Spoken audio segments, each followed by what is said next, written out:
focus on a couple of things that I think specifically for this is how do we coordinate and command and control? How do we do what we call in emergency management operational coordination within those incidents? And how do we share information? And those two are really inextricably intertwined. You can't do one without the other. So they are, in my mind, almost the same. Just real quickly, this is going to be fairly informal. If you have questions along the way, please ask me. There will be a period at the end where you can ask if you're unwilling to sort of throw yourself out there in between. But if we're along the way, if you've got a question about anything I'm saying, or if I use an acronym, because we're really good at that you don't understand, just go ahead and ask. But just, kind of our leisurely stroll for the next little bit. I'm going to talk first about SR 530/OSO. We call it SR 530. If you're familiar, anybody from out in the Darrington area? Okay, so if you're not familiar with that area, which most of you probably wouldn't be, people are fairly territorial. The mountain that fell down was actually called Hazel Mountain. The little community that was actually there was Steelhead Haven. There are people to this day that argue, was it Steelhead Haven or was it Hazel?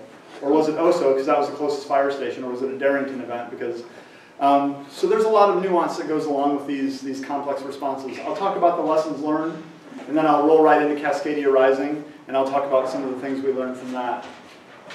So just to orient you, anybody a Snohomish County resident? Yes, we've got two. All right, so just to orient you to where we're talking about, Snohomish County is the county north of King, north of here. Everett is the county seat. It's also the seat. It's the central point for all of our county government.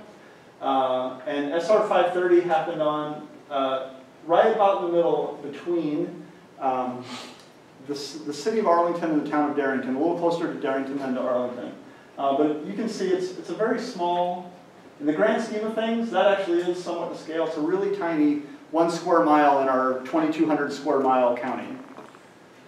And what happened that day was unprecedented, at least in terms of size, and certainly for us within our shop, just in size and scale of incident. We had activated, by the time I had been there, we activate on average 2 to 3 times per year. Our Emergency Operations Center activates 2 to 3 times per year, mainly for floods in the fall and weather-related events. We had never dealt with a no-notice event, something that happened without having a couple days of lead-up. And that's a key part and key thing to remember in this as well. But when this happened, when SR 530, when the slide happened, it was March 22nd, so we're coming up on the 4th year anniversary.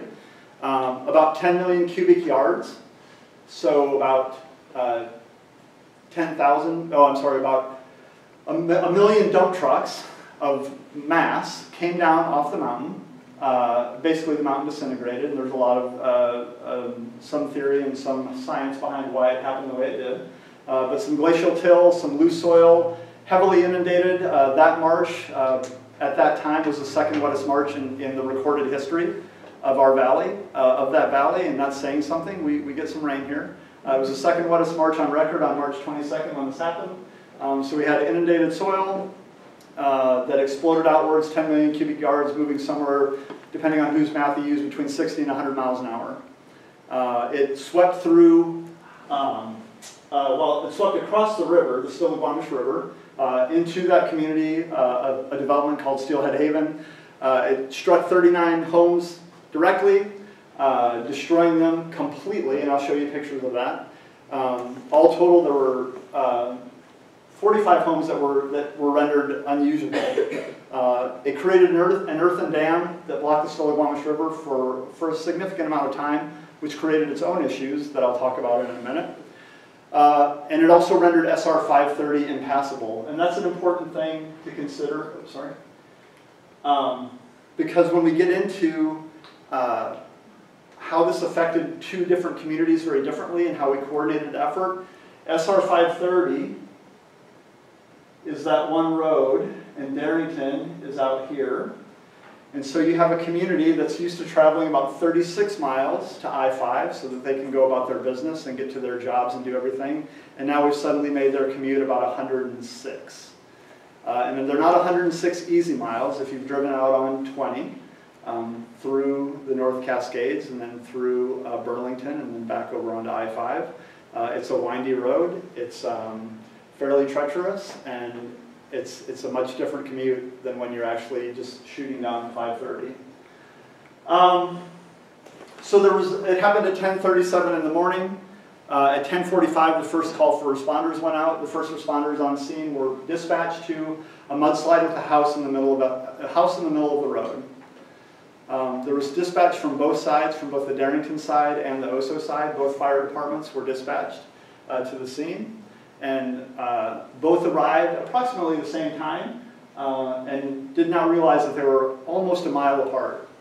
Both looking at a mudslide from very different perspectives, one from the west facing east, one from the east facing west, with no knowledge that they were actually looking at the same thing.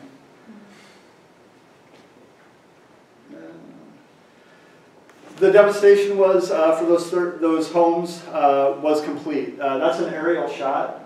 That's an aerial shot of some of the debris that was carried down. It was powerful enough that it threw most of a car into trees about 40 feet above the distant end of the slide.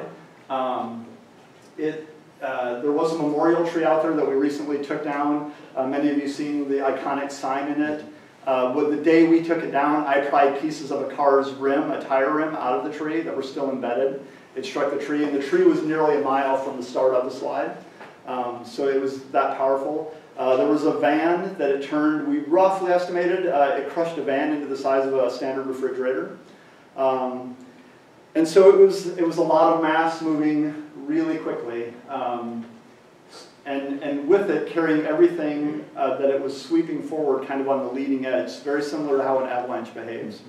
So a lot of debris riding on the front edge, all of the homes for the most part, and anything that you can think about that is in a home. So including the people, including septic systems, including cars, including all the things that you have in your home were being swept and pushed forward along with the slide. So that created a lot of challenges for us immediately.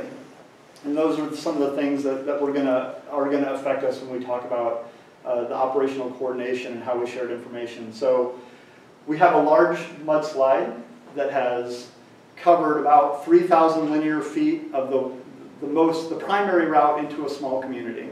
And it's buried, the road was on average buried between 20 and 22 feet of debris. The deepest part of the debris in the valley was about 77 feet deep. We did some shots did some depth analysis. So the debris, 75 feet of debris is a lot. If you think of most mudslides that kind of come down and slide a slough across the road, and you've got a couple of feet that a bulldozer or a trackhoe comes out and this was between 77 feet in its deepest. Most of that 3,000 linear feet was between 20 and 22 feet buried. But that was only one problem. We had an immediate rescue operation that was undertaken to try and pull survivors out. There were 43 fatalities that eventually had to be found along with them. So we're dealing with mass fatalities. We had a search and rescue operation going on as we were trying to identify if there were any survivors. And then there were going to be things that are going to expand upon this because, as with all incidents this complex, on both sides we started receiving a massive influx of volunteers, a massive influx of donations, both in terms of stuff and money. So there are lots of other things that are now contributing to the complexity. It is a remote location, and I mentioned that. That piece of SR 530 is kind of in the middle of not many places. So it was not somewhere conveniently located with easy access for anybody. I talked about the depth and the type of the material. The type's just interesting because anybody ever fallen into quicksand? On purpose or not? So that goo was quicksand. There was a period of time for the first probably week to 10 days. We used thousands of rolls of duct tape, taping people's boots to their pant legs. Because if you stepped off any of the slats or any of the stuff that was actually being supported and got into that, unless you had some way to either pull yourself out or have somebody pull you out, your boots, your footwear was not coming with you. The Tuesday when we started accepting volunteers to come work out there, I actually walked the line of those volunteers outside of the Darrington Fire Station. And the first discriminator we had, before we even got into the whole thing about who really could get a lot out there, was footwear. As I walked down the line, there were about 200 people standing outside that door at 6 in the morning. There were people who were there in tennis shoes, and they were immediately told to leave. So And I should mention my part in this, again, just to give you a little context, I breezed over that. So I'll talk about when our EOC got activated. We were activated that initial day. For me personally, I made probably the fastest trip from Tacoma to the city of Everett in recorded history, short of on an airplane. I'm not kidding. I made really great time getting up there. I spent about an hour EOC, and then went forward to the Arlington command post, and then went and helicoptered over to Darrington, and I spent a week over there. So my first week in this incident response was actually on the Darrington side, working out in the field. The weather I mentioned was horrible. It rained a lot. It was cold most of the time. We lost communications to the Darrington side. As with most major highways, all the conduits that run along it in terms of your cable and your phone and everything else happen to live right alongside that roadway because it's easy access for a right-of-way. When the road went away, so did all the communications. And it took us a few days to actually string wire, literally string wire, on the bypass road that we built around it so that we could reestablish landline communications. And that doesn't seem like a big deal probably to many of you, especially the younger folks. Most of Darrington is an older demographic, and they still rely on landline phones. So they were deprived a lot of their communications capability to be able to just talk to other people, and it also affected their internet quite a bit. And then information management was a challenge right from the start because I'm talking about how there were two sides. I'm going to expand on that a little bit.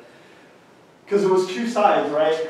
And this feeds into the coordination part as well. So it's a little tiny blip and a bend in the river. But in that little 1 square mile, just to talk about information management, and I was going to draw it, but I won't, you can sort of visualize. Within that 1 square mile, there are 2 different fire districts who are responding. That land affects 3 tribes. The Soxwell, the Stillaguamish, and the Tulalipes all had tribal land claims to that area or parts of it, and certainly the salmon that were going through the river were part of their cultural heritage. 1 town and 1 city, Darrington and the city of Arlington, and then unincorporated county. So you have right there a number of competing jurisdictions, and that's before I layer on the legal authorities, like the sheriff, who in this state is legally responsible for search and rescue, our medical examiner, who in this state is legally responsible to investigate all causes of death that are accidental or otherwise. So there's a lot of competing jurisdictions in 1 square mile of earth that we're trying to all deal with. So how do we manage that? Of course, we established incident command. Most of you are probably familiar with that or have heard about it. Early incident command was actually out near the site itself. It eventually moved backwards for a number of reasons to a high school in Arlington. That's actually when we transitioned from a small, what's called a Type 3 incident management team, which is about 25 people, to the larger Type 2 incident management team, which was about 56. We moved them to what was at that time an unused high school in Arlington. So we moved them there. We supported them with a lot of communications equipment. You can see that the meetings there was a lot of interest. The incident management team was just one piece of this response command. There were, and I'll show this later on, there were urban search and rescue assets from the federal government that were allocated. There was a strong contingent of National Guardsmen and women who came. There were loads and loads of volunteers who worked out in the pile, and they all primarily were coordinated from the command post in Arlington. We, as I mentioned, set up our emergency operations center. That's a picture. The picture on the left is, it's from those days, but it's obviously when we're not activated. Notice how the chairs and everything is neatly arranged in rows. We were very command and control. The guy who did the design of this had a military background. We were very much all about concentric circles, and the boss stands in the middle and sort of tells everybody what to do. And you know, that had some challenges as we got into how that actually worked in terms of communicating, because when you lay everybody out in concentric rings, that doesn't actually necessarily really help facilitate or engender communications. So when we were activated, for the 40 days we were activated, generally we had between 80 and 100 people shoved into that facility. Yes? You mentioned that when it first happened, Yeah. you had people looking at this pile and they did not know they were looking at the same thing. How long did it take them to understand that, and how did they get that information? Or are you going to cover that? I'll cover that a little bit, but if I don't cover it well enough, you tell me and then I'll come back to it, okay? So we established our Emergency Operations Center. Like I said, we were activated for 40 days. It was the longest activation in our history by 35 days. So we had a long activation. The first 2 weeks were 24 hours a day. The second 2 weeks were about 18 hours a day, and the last 2 weeks were about 14 hours a day. We brought, and these are little facts that will feed into your questions or hopefully answer them. We brought in about 350 different people from all around the state, and actually some from out of state as well who came. We at that time, our department was 8 people. So we had a very small department, and I was gone. I was in Darrington. The then director became sort of became enmeshed with our executive and kind of feeding the media and doing that kind of stuff. So we had about 5 or 6 people who were left in there. Our then deputy director retired a week after OSO happened. So she left our organization the Friday after it happened, so just shy of a week afterward.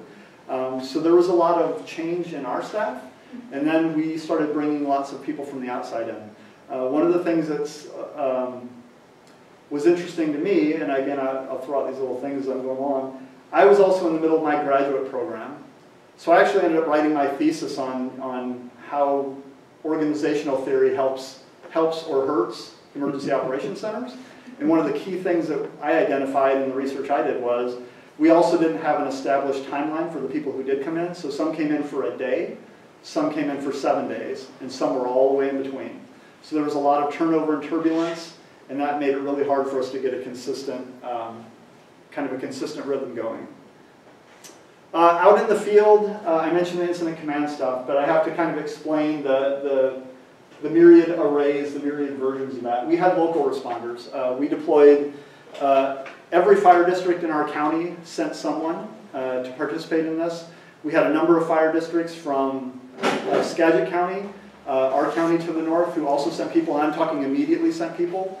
The small problem with that is their radio system is completely different than ours, so their radios did not work. That's a problem. We also started receiving fire district help from all around the state as well. FEMA USAR showed up. We requested the Urban Search and Rescue Task Force out of Tacoma, which is Washington Task Force 1, shortly after the slide happened. They deployed with 1 full team. We cycled through all 20 of the federal cadaver dog teams in the entire USAR system. And then we brought about 80 additional volunteer dog teams in as well. So we cycled through a lot of FEMA assets. I mentioned we brought a contingent of National Guard. I think at the high point, high point's maybe not the right, the most we used on any given day was about 250. They did everything from decontaminate the people that were coming out of that mess, because like I mentioned, every household material that you can imagine, gasoline, cleaning supplies, waste of all types, was out in that debris, and so as people were searching, they had to come out, they had to get washed, so they set up our decon facility. They sent a very specialized team that helped our medical examiner's office do body identification, and then they sent just a bunch of people who came and just worked, and they were pretty cool. And the volunteers, and in the operational coordination world, it's interesting and a great learning point, I think, for us, all of us, certainly in the emergency management world. We had a lot of spontaneous volunteers, unaffiliated folks from the communities who showed up and said, I'm a logger, I know how to cut trees, I'm a heavy equipment operator, I know how to clear roads, and that's stuff we needed to get done and get done quickly. So we had, like I mentioned, that first morning on Tuesday, about 200 of them lined up outside of Darrington's fire station, which quite frankly, the administrative part, all of it's about as big as this room. So we had a big line of them outside who were waiting to come and do work. We put them to work. We put volunteers who came with their dogs to work. This was, I think, day 5 or 6. The first week's a little blurry for me. I remember we had a huge celebration though when we found that dog, because the family had come and they were sure that their dog was still out there, and we actually found and cut the dog out of their attic space. But they drove heavy equipment. All the stuff you see, it's sometimes a little difficult to imagine the scale of it unless you're out there. When you saw pictures and you kind of see these guys next to it, it's full-size heavy equipment. Like we put a lot of people in really dangerous positions out there. We had a lot of people working around heavy equipment all the time. And then we just had guys who showed up to cut down trees and build roads. And we did for the first time, this is the operational coordination part, for the first time in the FEMA USAR systems history, we actually paired volunteers with professional urban search and rescue team members. So we had these guys who had all this local expertise and knowledge. We had a FEMA USAR team who has its urban search and rescue, and we've talked at length about this. I know some of those guys pretty well. Part of their training at that time, or I should say, not part of their training at that time, was wilderness search and rescue. That wasn't part of their training regimen. They did urban search and rescue. Some hazardous material stuff kind of along with it, because that all ties in a little bit, but they didn't actually teach guys how to use compasses and go out and dig in dirt. So we actually paired these volunteers with their folks, because they had technology that our volunteers didn't have, and that contributed immensely to the success of what we did. They all work together pretty seamlessly. There's a lot of different versions that I'll talk about. Certainly there were some challenges, but out in the field, it was pretty seamless. It was people showing up to do work.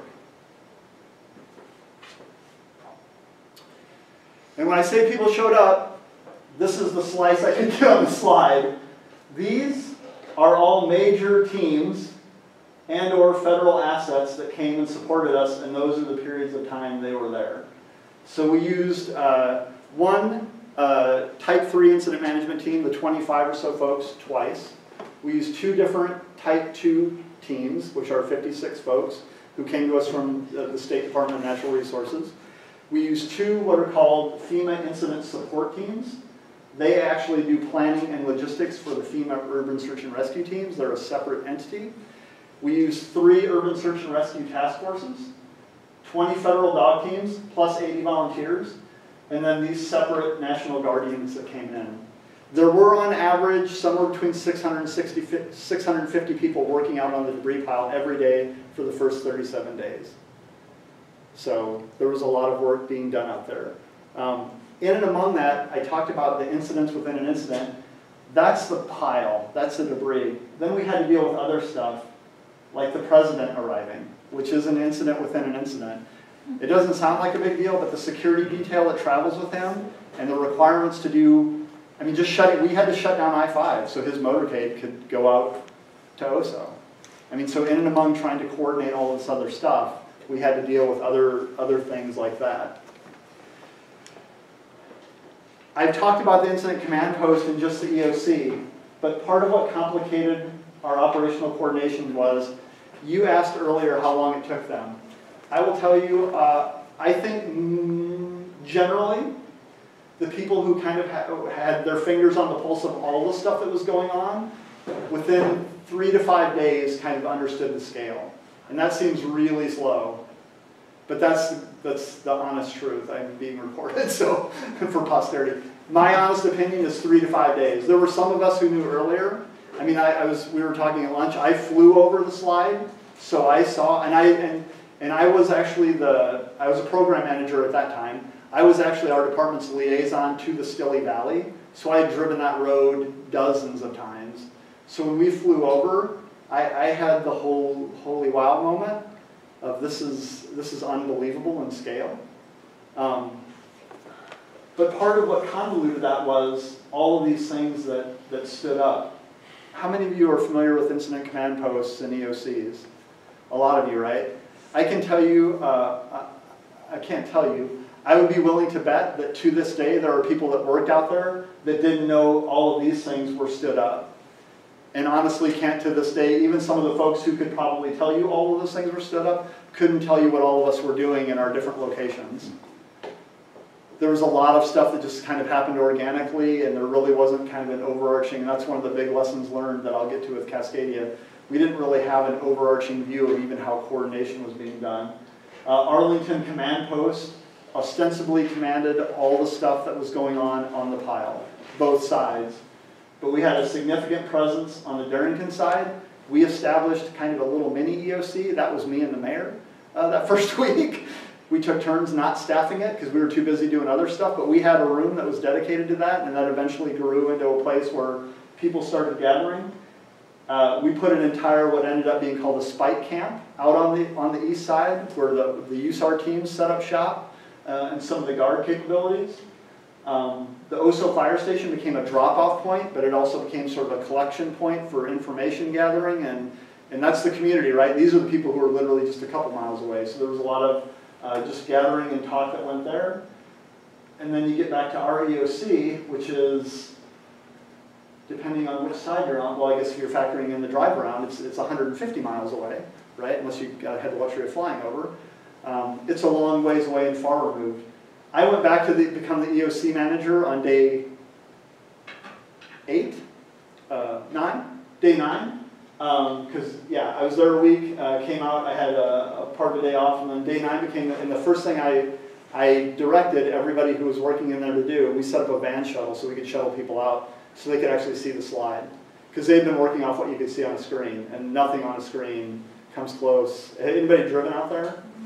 Yeah, I mean, if you've been out there to see and been at the pullout, you can see how far. So now imagine if you stand at the pullout, I'm just talking to her, sorry. If you turn around and look behind you, those hills behind you, that's how far the debris was. So you're standing on 530, there was still another almost quarter mile of debris south of that. So it was massive. So we sent people out so they could get a true understanding of what it looked like. So just overall, because I know we're gonna, I'm gonna also go into Cascadia Rising. Some of the things about operational coordination. I make the point of saying command and coordination serve different functions, and they do it for a reason. The incident command, the direct tactical command of all those things that were happening out there, that was definitely being done and should have been done by the incident management teams. Our coordination role back in the EOC, and we ended up getting there, but it took a long time for us to understand these respective capabilities and defining each other's space, the stuff I have up there. We were trying to take a lot of stuff off of the IMT. When volunteer and donations management started getting really crazy, literally when the semi-truck full of dog food showed up in Darrington because somebody had gone on the TV and said, we've got all these search dogs out here, I don't know how they're eating. They eat really specialized food. It's not Purina, and it doesn't come 25,000 pounds at a time. But it did one day in Darrington. And we had to deal with literally with a semi-truck full of dog food. So we were trying to off-ramp some of that stuff and take that off of them. But we hadn't really communicated well who owned which space. So some of the IMT's work was bleeding over into the communities. Some of our work started trending into more operational stuff. We set up the team that started doing the debris management planning that ultimately led to changing our debris management plan. Not to be morbid, but so we could account for how we were going to sift and remove human remains out of the debris as we cleared the roadway. We did that work. We didn't have the IMT do that, even though that was something that was tactically happening out on the ground. We didn't understand very well delegations of authority. There was a lot of hesitance. And some of you I know have probably read the SR 530 Commission report. A lot of that talks about the logistics piece, the resource management, and those kinds of things. We didn't understand delegations of authority well enough to say, we trust the IMT to buy all the stuff on your own. Here are the parameters under which you can spend. Here are your limits. We withheld at the county, at the EOC, the logistics management, and that really slowed some things down and made things very inefficient in a lot of ways. The fact that it spanned multiple jurisdictions, that's a huge complicating factor. There were lots of early day conversations, and not all of them were really pleasant. Some were downright unpleasant about who was in charge, who was responsible for what, who was paying for what, who could authorize which resource requests for what. You have to use exercises to figure that stuff out ahead of time, or at least have the conversations ahead of time to understand who really does what and in what space and what that looks like. And then the transitions and turnovers in operational coordination. I talked about how the EOC was affected by the fact that we had different people who were there for different time periods. They had different capabilities. I'm being very candid right now. This state does not have credentialing for EOC staff. We don't have a standard. I was an EOC manager for 32 days. But if you had ever come up to me and said, so what qualified you to be the EOC manager? I would have said, Because I'm the EOC manager. Like, there's no position task book, there's no list of qualifications that the state requires for you to be credentialed to work. So some people that we had in the EOC, all of them were great. Not all of them had the same level of competence. And the same out in the field. The difference between a Type 3 and a Type 2 incident management team, it's not just size, it's capability, it's experience, it's lots of things. So those transitions, learning to manage those and understanding how they affect your operations is huge. And that last bullet underneath there, the recognizing the operating environment, that's part of what I talked about. Darrington was very different than the Arlington-Oso side, very different. You had people who were terrified of the fact that they had no idea when the road was going to open again. They drove through that community every day, so they had a personal link to everybody. Everybody in Darrington, I swear to God, when I was out there, there was nobody that I ran into that didn't know somebody who had died. Everybody knew somebody who had died because they drove through there. The kids from Steelhead Haven went to school in Darrington. I mean, everybody knew somebody personally. So it was a very different environment. And we could have handled that differently, and we didn't, but that's a lesson that we learned.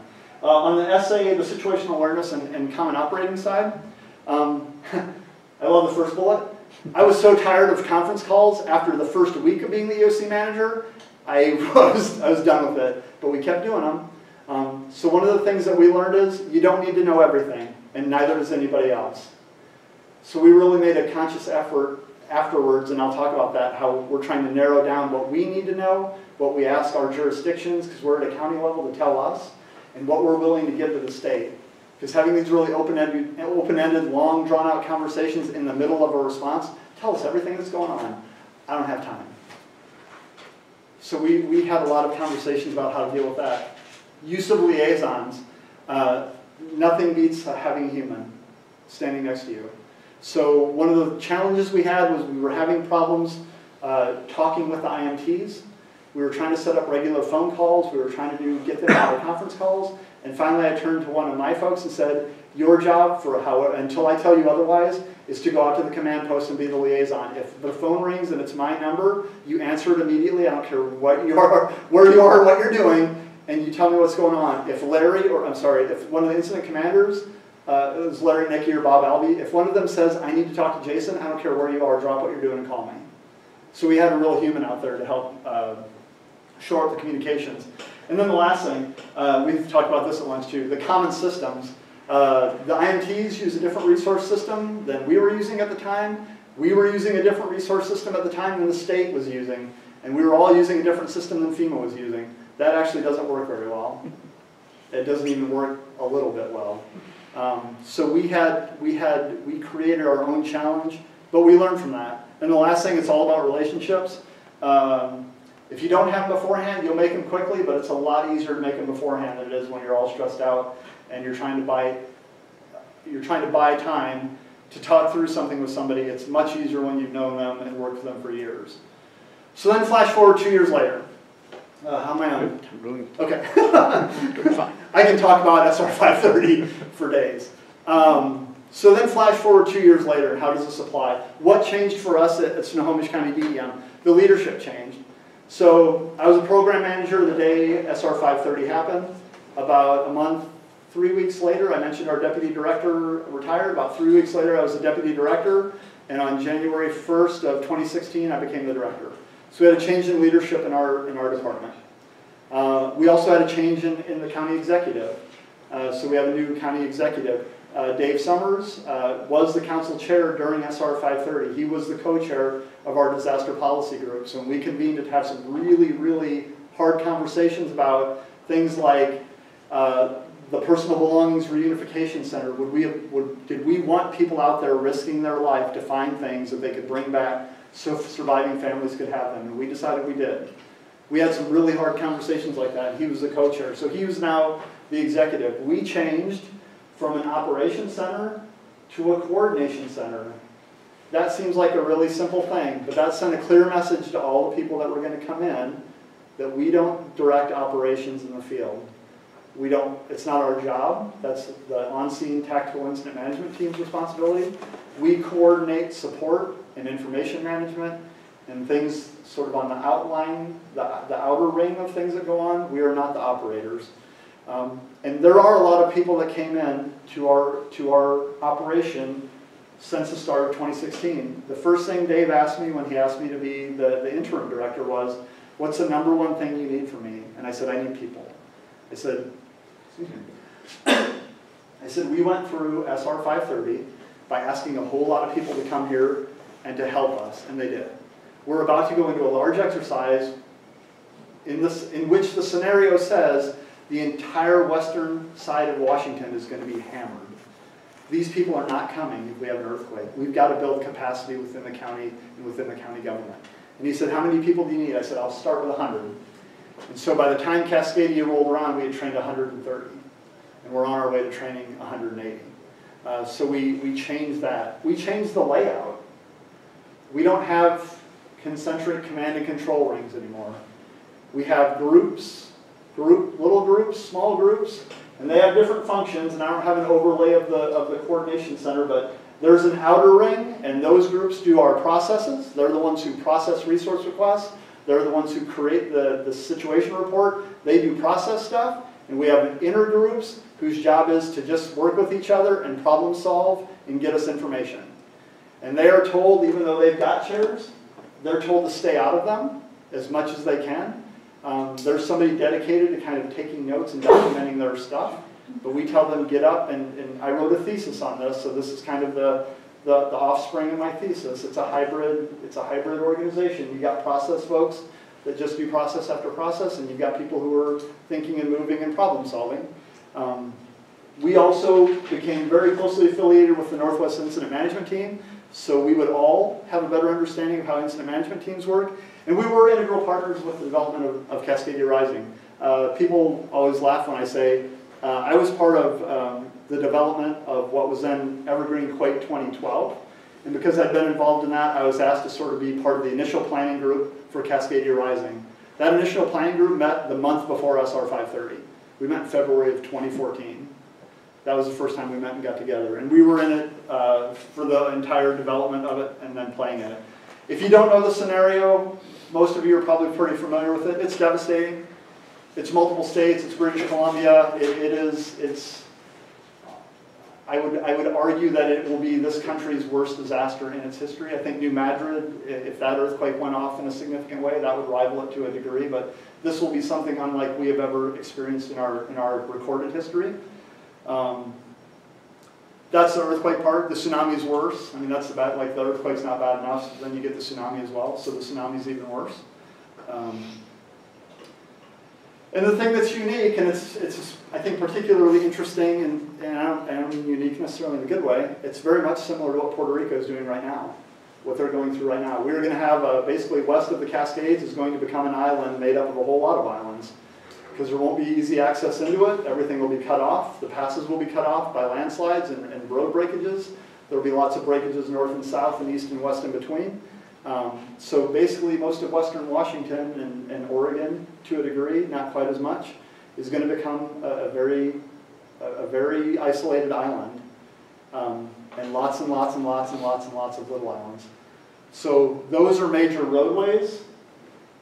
Red does not mean good. Red means really bad. And all of those dots are bridge breakages. So every space between them is this piece of land with people who potentially live in it. And those are going to become little islands in the big massive island. So that creates a lot of problems. We've done a pretty deep analysis, and we're doing more. Like we did learn resources after SR 530. I mentioned some of the self-inflicted problems. Imagine SR 530 on steroids. Imagine trying to do for us SR 530. All of those dots for us indicate some level of breakage on a roadway, overpass, or bridge. So we are in the process, and I think it's done, I just haven't reviewed it yet, of working with the GIS folks in my office now.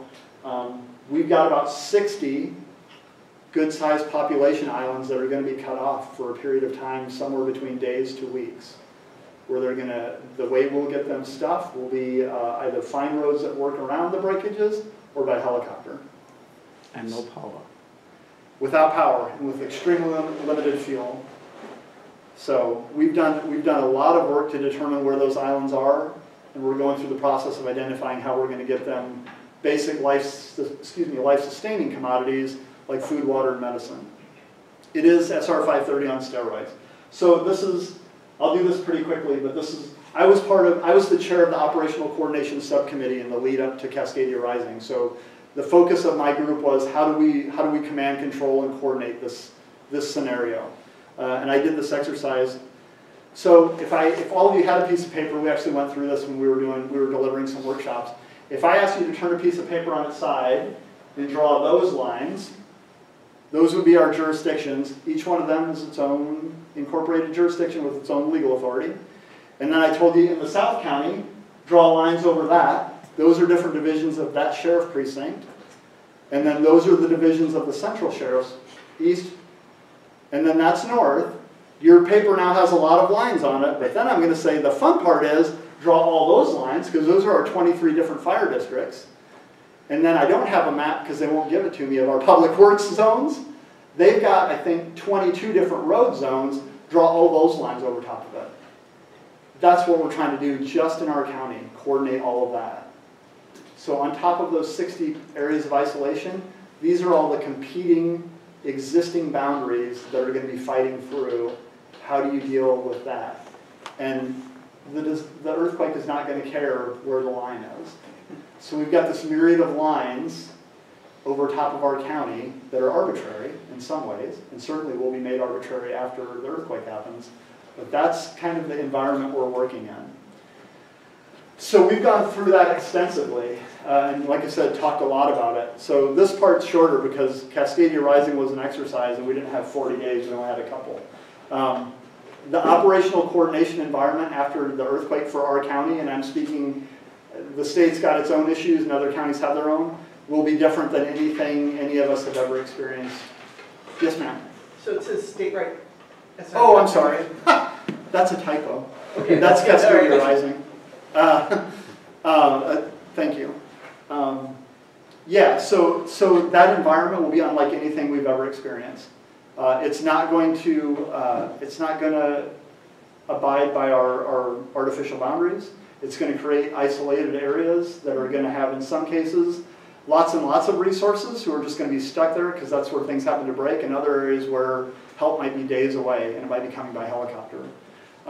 It's also going to create a much different paradigm for us in terms of emergency management.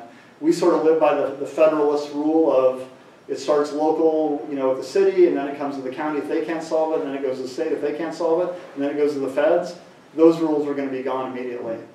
So one of the things we've learned in the lead up to that is if you've got federal assets in your jurisdiction, and for us we've got some between Naval Station Everett, some of the other partners that just happen to live there, make the relationships now. And don't pretend that I'm going to ask Naval Station Everett by going to the state, who's then going to go to the federal government, FEMA, who's then going to go to DOD, that is not the way the world's going to work. It's going to be direct coordination, and it's going to be very disjointed and decentralized, and that's something that we have to learn to live with that is very different, and for some people really painful, because they've spent a lifetime getting indoctrinated into the system works from here to here to here to here. It will not work that way post-Cascadia. The differentiation, and I got a little nerdy with this, between unit size and span of control. So like I said, I org theory, so keep that, forgive me that a little bit. Unit size, after SR 530, the unit size of the human services group that was helping our survivors was 200 agencies. There was no hierarchy. There was no one is in charge and we've got a behavioral health branch, we've got a financial assistance branch, and no, it was our human services coordinated, and there were 200 agencies providing support to that. That's going to be a lot like this. We're going to have to get over the fact that, I know what the NIM says, I've taught it for a long time, that there's a low range and a high range and an optimal range. There's just going to be a range. And sometimes it's going to be a lot, and sometimes it's going to be a little. But if we're going to take a whole lot of our resources to apply to fill in the boxes, to build a hierarchy, we might find there aren't a lot of people left to do the work in some cases. So we kind of got to get over that.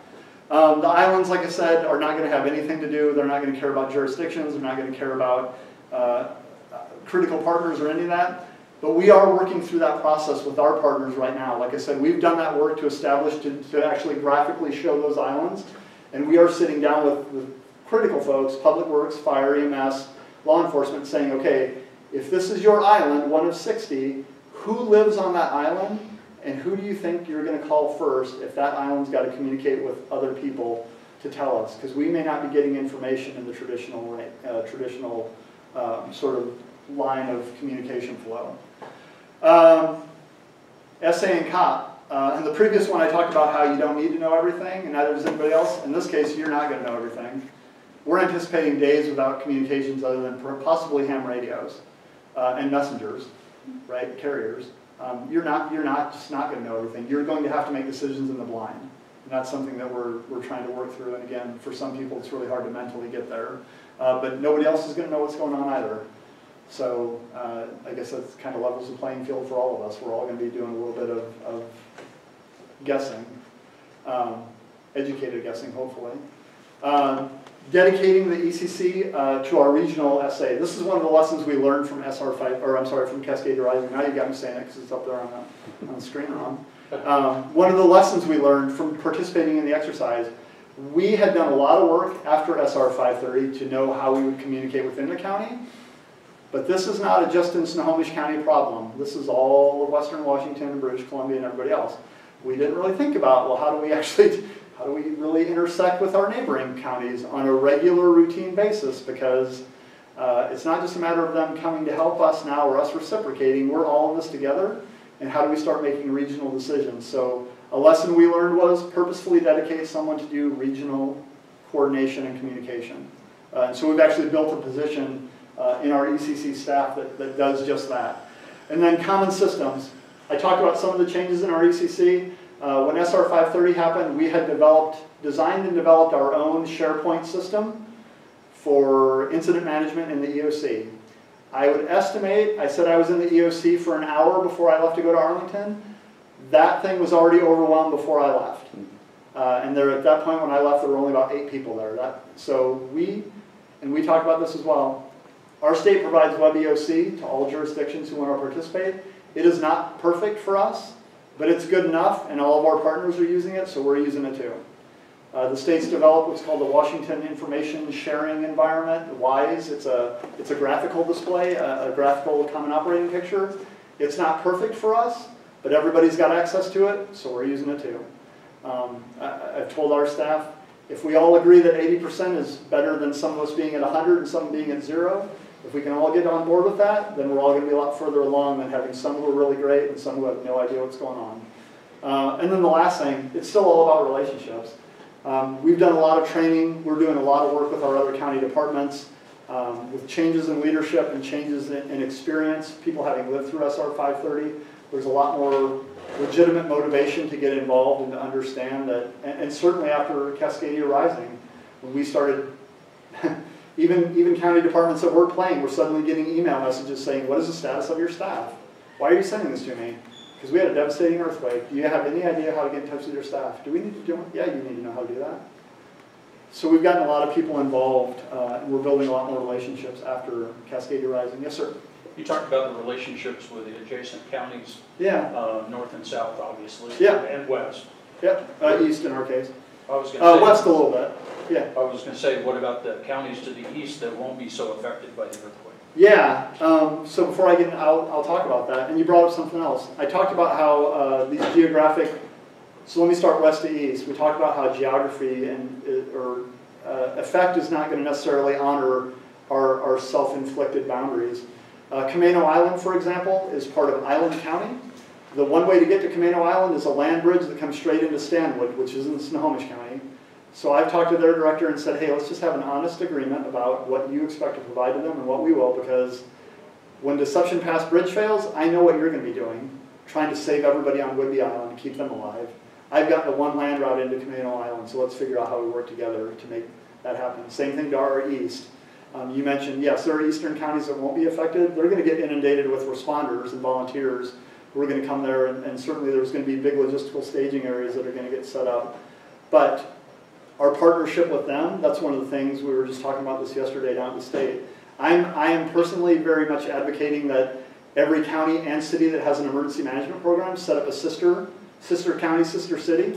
We're trying to establish that with Spokane County so that we start basically trading staff on a regular basis, so they know how our operation works, we know how theirs works. When it's fire season, I can send folks to help you and augment your staff. When it's our flood season, or God forbid, an earthquake, you can send people and they actually already know how we operate and work together. And I'm really advocating through one of the groups I sit on that we all start doing that so that we can build relationships with the east side. And that's reciprocal, because like I said, fire season, 2015, we sent eight people just from our shop over to Okanagan County in the middle of the Okanagan complex fires. It benefits us, it builds relationships, so yeah, so we're working on doing that too. The last thing we've done, I know I threw out a bunch of lines, so we've got this myriad of crisscross mismatched lines. We added to it, not because we were trying to make it more complicated, but for our shop, we had always, again, pre-Cascadia Rising, we had always operated under the idea. We have interlocal agreements with every city, town, and tribe in the county, except for Everett, with whom we work closely. And we'd always operated under this idea of, well, if there's a big one, we'll just take all their information and we'll collate it and all that. And then we had SR 530, and we realized how hard it was to do just with that little few ones that I showed up there, between Harlington's command post and the east side stuff. That made our lives pretty hectic. So we knew we couldn't do it with 23. So what we're in the process of doing right now is, these are not arbitrary lines. I actually sat down. We identified where there are airfields. We identified where there are population densities. And we're working through establishing a way so each of these zones will actually, a couple of things. One, it allows us to sort of reduce our span of coordination. Because in each of those, we're going to identify a hub city that will be responsible for gathering information from the other cities in the zone. So we'll have a layer between us. And a lot of people think, well, that's a little bit of overkill. We've lived it. I mean, like I said, I have my own version of what's the difference between unit size and span of control. There's a point at which I can't fit enough people in my ECC to get all the information I would need from 23 different jurisdictions. So I've got to scale it down so we can manage it a little bit better.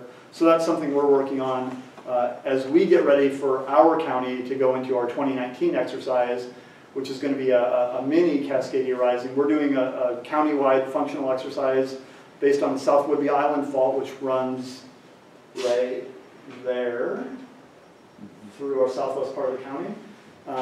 And is a crustal fault, so it actually is going to create really devastating direct impacts on us. But we're working through a county-wide exercise in 2019 on that scenario, and that's where we're going to test some of this stuff. So that's it. I went a little bit longer, and I apologize, and I think I was supposed to, but any questions? Yes, ma'am. So on both of those, the emergent volunteer question, yeah. So has that changed any of your policies about how you use volunteers? And my second question is, and then what have you changed your messaging to your citizens? So I'll answer your first one first, because I think I understand it better. The thing we've done with volunteers is when we fully embrace them now. We fully embrace the idea of not just affiliated volunteers, but spontaneous volunteers. And so we've done, a lot of work to identify ways that we can train jurisdictions to get them both organized, and then there's the emergency workers law that in this state provides them some liability coverage and some insurance, how we can register them in that as fast as humanly possible. So we fully embrace that idea now. We had a lot of conversations after SR 530 with Stille Valley people who said, yeah, if you need us again, I'm absolutely there, but I'm not affiliating with anybody because that's not their culture. They don't sign up for stuff. They don't want anybody keeping records of who they are and where they are. But when you need them, they're there. So we've embraced the idea that we're going to have spontaneous volunteers, and our goal now is just how do we empower them as fast as possible. And as far as messaging, what specifically? Well, mostly it's the FEMA's changed its guidelines from 3 days to forever. Yeah. And so now that you've identified islands, you have a very different response. 14 days is what we tell is the goal for everybody. It's a little bit different depending on where you are, but we tell everybody. And that's based upon the analysis we did of how long it takes bulk commodities to sail up from LA Long Beach.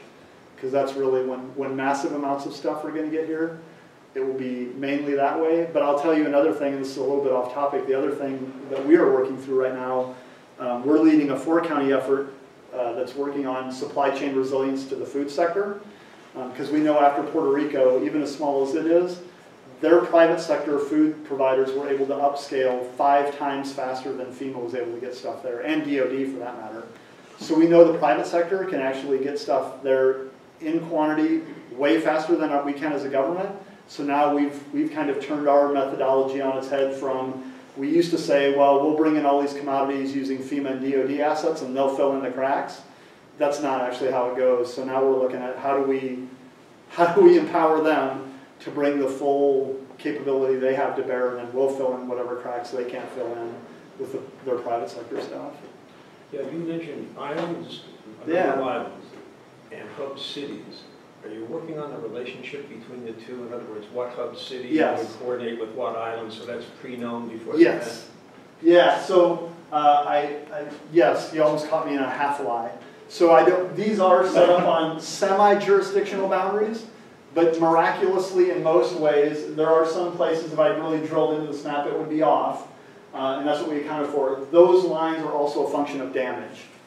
So the lines are formed more by where we know there's major damage. But yeah, so what we're doing in the southwest is our pilot zone.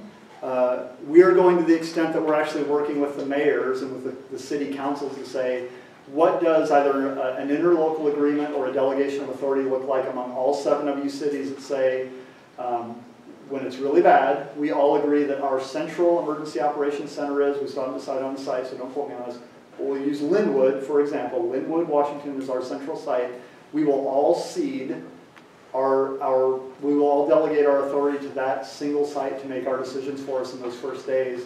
Because again, we brought 350 people in to staff our shop for 40 days. Most of these small cities, and even Everett, which is a relatively, it's 110,000, we did a gap analysis last year of what their staffing and communications look like. The longest any of them project they can staff a 24-hour day operation is 3 days. That doesn't work.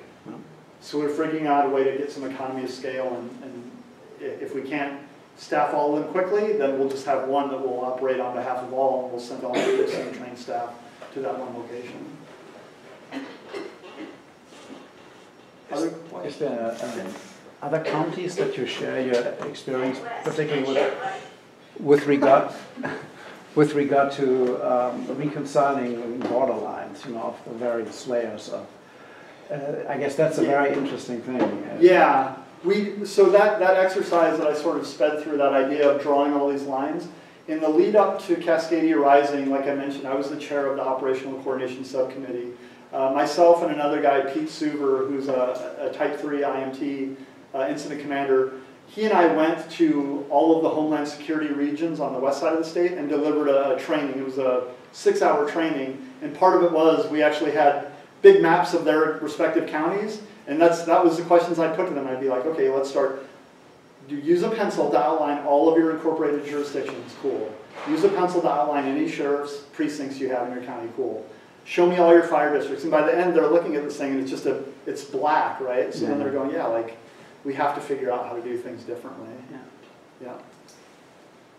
You can tell we're citizen volunteers over here. Are you going to, in your functional exercise, are you going to involve your CERT groups, your map your neighborhood groups? Are you going to encourage and have them participate in however they could? Yeah, we're going to encourage it. So our part is the functional exercise part, so that's not necessarily deploying stuff, but of the cities we have that are participating, we are encouraging them to activate somehow either map your neighborhood groups, or if they use CERT for damage assessment, to do that. The key volunteer group that we're really activating is our ham radio group. So we've got a ham radio group that we sponsor. It's about 130 ham radio operators.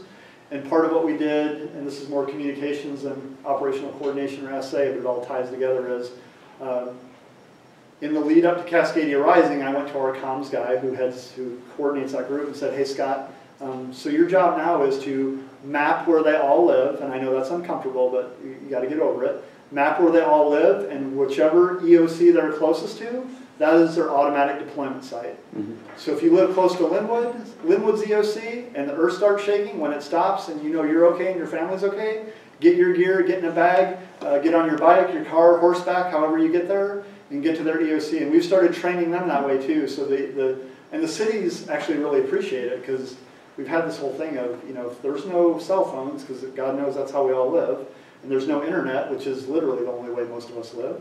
How do we communicate? And so now we've given them a resource that they didn't have to train anybody. They don't have to necessarily provide equipment. We send them out as volunteers and they're tied right in. So that's one that that's a huge part of us making sure that we can talk to everybody in our county. I guess the good thing is that quite a few government employees are also HEM operators. Yeah, we did a training class just for county government. We had 35 Snohomish County employees who are now, I made all That's your natural resource. I made all of our staff sit through it. I made every single one of our staff members who didn't have a technician license sit through it. Not because we're all going to be using, I was one of them. Not because I'm going to be on the, God, you don't want me on there, but, not because I'm going to be operating it, but I need to know how it works and how to help our volunteers. So. And I guess what few people know is that you can do digital transfers of documents via HEM, which is so cool. Well, it takes time, but you can have it. And what is super cool, what I think is super duper cool is, are you all familiar with HamWAN? Yeah. So we built a wireless network, and the internet, the interwebs exists on our ham backbone. So it's not really lightning fast, but it's 10 meg download speed. So if my options are nothing or 10 meg download speed over the ham backbone, we'll take it. Yeah. So we've got that as a backup for our internet, and that's. Well, you got Scott, that's why. Yes, we do. Yeah, Scott's awesome. And yeah. You said you did have ham radio operators that were helping in the OSO situation? We did. And was that spontaneous, or did? No, they deployed from our office. Beforehand, that if there was ever an emergency, they would contact you? Was that No, prearranged? this is in between. So when that happened, they came to our office and we deployed them with a couple pieces of our DEM-owned equipment to Darrington. As soon as we realized that the phones weren't working well, we sent them over. We purposely deployed them. The idea of I don't want to call it self-deployment because that's really not what it is. I call it automatic deployment. Is that came in the lead up to Cascadia Rising, where we thought about, because our method up until then had always been, all the hams, if the earthquake happens, make your way to then EOC, make your way to our EOC, and then we'll deploy you and tell you where we need you to go. And I just said, that's nonsense. We're going to need them everywhere. So we've assigned them automatically to places, and that way they go automatically. There's no reason to ask someone to come 30 miles so I can turn around and send them 30 miles back. So, yeah. Other questions? Yeah. So you described I'm trying to imagine what this would be like, which is hard, but so you described, from what I'm able to understand, this sort of command center, but then you also have informal, more community-led, just groups of people who are trying to figure out what to do, or is it all just funneled through whatever the official command center? Do you know what I'm saying? I think so. So we look at both, and that's this whole thing we're going through with these islands. We're trying to identify government people from law enforcement, fire, and public works who live in those islands, who we can say, hey, if you're one of our 60 islands and there's not an incorporated anything close to you, you three might be the first three who are the unified command for this island. And eventually, believe it or not, I've told our GIS guys we're going to name all 60 of them. I don't know what we're going to call them, but we'll figure out something. That way we've got a coordination point to start from. And part of what we're telling all of them is, as all of this spontaneous stuff starts happening, your job's not to inhibit it. It's just to identify what's going on and make sure it gets documented, and make sure, if we can, that we get those people registered so that they're protected under the law. But it's to get people away from this idea. It's to get them honestly away from the idea that all of this has to come from a central hub.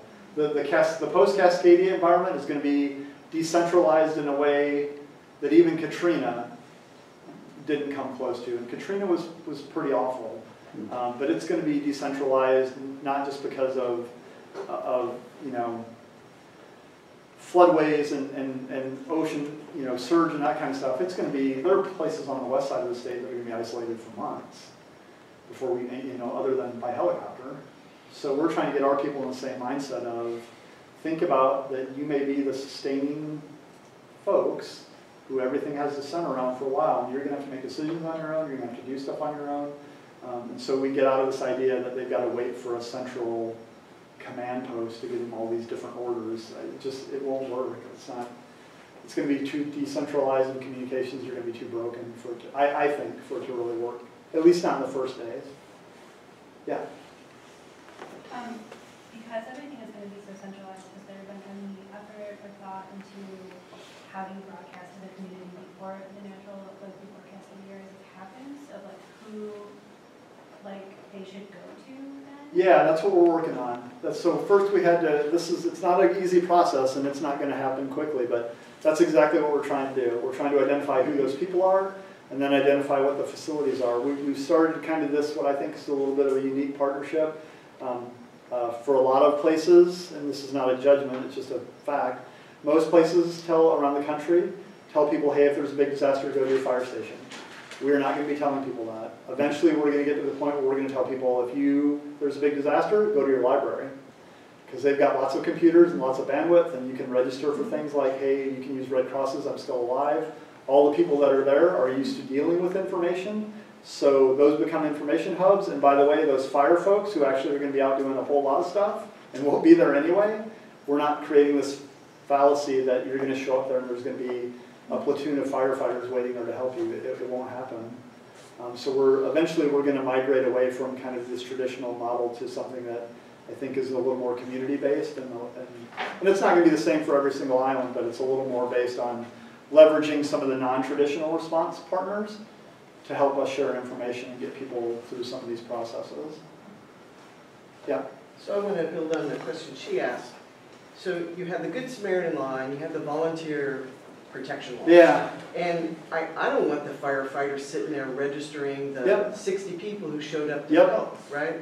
So why can't, and we tried to get to the OSO after action committee meetings, Yeah. and we found out about it too late. Yep. Say, that was really the problem, making sure that people could show up and be deployed to the best of their training. So there needs to be some other way than just assuming we're gonna Yeah. field register everybody and waste people's time in that way, but still Yeah. to, make sure the protection's there. Yeah, I mean, I think, I don't disagree, and I think some of it's going to happen in both realms. I think there are going to be spontaneous folks who are just going to do stuff and never get registered. But I think that what we are doing, what we are working on, is getting more of the ability, we've got a toolkit, the ability to register people out further away from us. I want to talk to you then. Yeah. Yeah, we have a registration go kit so that we can actually send it out. It's got forms and stuff already sort of prepackaged and loaded, so that way it gets out there. And eventually, again, money is the great underpinning of everything, right? If you give me enough of it, I'll spend all of it for good use. But that's one of the things that's on our long-term thing, is to have these registration go kits out in these islands so people can get registered faster. I'm sorry, somebody over here. It's just that it sounded like from what you said that sending people to libraries instead of the fire station at the time of emergency is kind of a new idea. I'm just wondering if you know of a natural disaster that occurred where they actually did utilize libraries. I don't. Or did it just naturally happen? No, I don't. And I'm not claiming that it's the greatest idea. It's something we're still working through, but I've had conversations with what we have, Snow Isle libraries, where we've talked about generally when people think disaster response, librarians aren't the first people that jump to mind. But when you actually sit down and talk to them and they talk about how they have trucks that they use to move books all over the place, and they have literally dozens and dozens of computers that they can set up, and they've got a ton of bandwidth because those are public access points where people can come in, and at the end of the day, librarians don't really have a lot to do, but we can put them to work by saying, hey, every day if someone walks into your library and says, I'm really interested in, maybe some of you don't do this because of the internet, but you walk into a library and say, I'd really like to find out more about the Cascadia subduction zone. Why not just say, hey, if you have a disaster and you need to walk in and say, I don't know where I'm supposed to get food, why not have someone who's trained to provide information, providing you information?